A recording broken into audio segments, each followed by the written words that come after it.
Hi, welcome back to Jyothi vlogs. இன்றைக்கி நம்மளோட விலாகில் நான் என்ன செய்ய போகிறேன்னா தலைக்கறி தொக்கு எப்படி செய்கிறதுன்னு உங்களுக்கு சொல்ல போகிறேன். அதுக்கு கடையில் நான் ஒரு தலை வாங்கியிருக்கேன். கட் பண்ணி க்ளீன் பண்ணி அலசி மஞ்சத்தூள் போட்டு கழுவி வச்சுருக்கேன். இப்போது நான் ஒரு அரை சொம்பு தண்ணி, கொஞ்சம் மஞ்சத்தூள், ஒரு ஸ்பூன் இஞ்சி பூண்டு பேஸ்ட்டு இதெல்லாம் சேர்த்து நான் வேக வைக்க போகிறேன். நல்லா வேக வச்சதுக்கப்புறம் கூட இப்போ பாருங்கள் நல்லா வெந்து வந்துருச்சு. இப்போ வந்து 2 ஸ்பூன் குழம்பு மிளகாத்தூள் நான் உள்ளே சேர்க்குறேன்.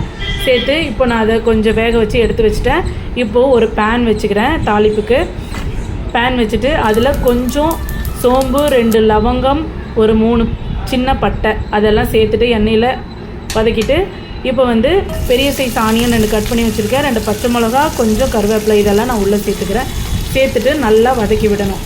நல்லா வதங்கினதுக்கப்புறம் இதில் ஒரு ஸ்பூன் இஞ்சி பூண்டு பேஸ்ட்டு சேர்த்துக்கலாம். ஆல்ரெடி நான் வந்து தலைக்கறி வேக வைக்கும் போதே ஒரு ஸ்பூன் சேர்த்துருந்தேன். இப்போ ஒரு ஸ்பூன் சேர்த்தா போதும். ப்ளஸ் 2 தக்காளி, மீடியம் சைஸ் தக்காளி அதையும் வதக்கிட்டேன். இப்போ வந்து மட்டன் மசாலா கொஞ்சம் சேர்த்துக்கிறேன். ஒரு 2 ஸ்பூன் சேர்த்துட்டு நல்லா வதக்கி விடுறேன்.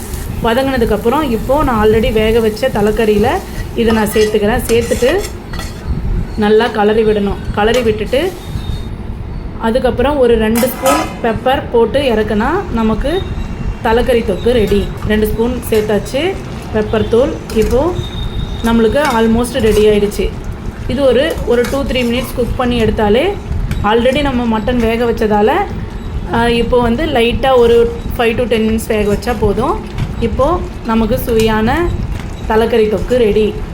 ஃபஸ்ட் டைம் பார்க்குற வியூவர்ஸ் இருந்தால் மறக்காமல் என்னோடய சேனலை சப்ஸ்கிரைப் பண்ணிக்கோங்க. லைக் பண்ணுங்கள், ஷேர் பண்ணுங்கள், கமெண்ட் பண்ணுங்கள். மறக்காமல் பெல் ஐக்கானை கிளிக் பண்ணுங்கள். ஓகே, டாடா, பாய் பாய்.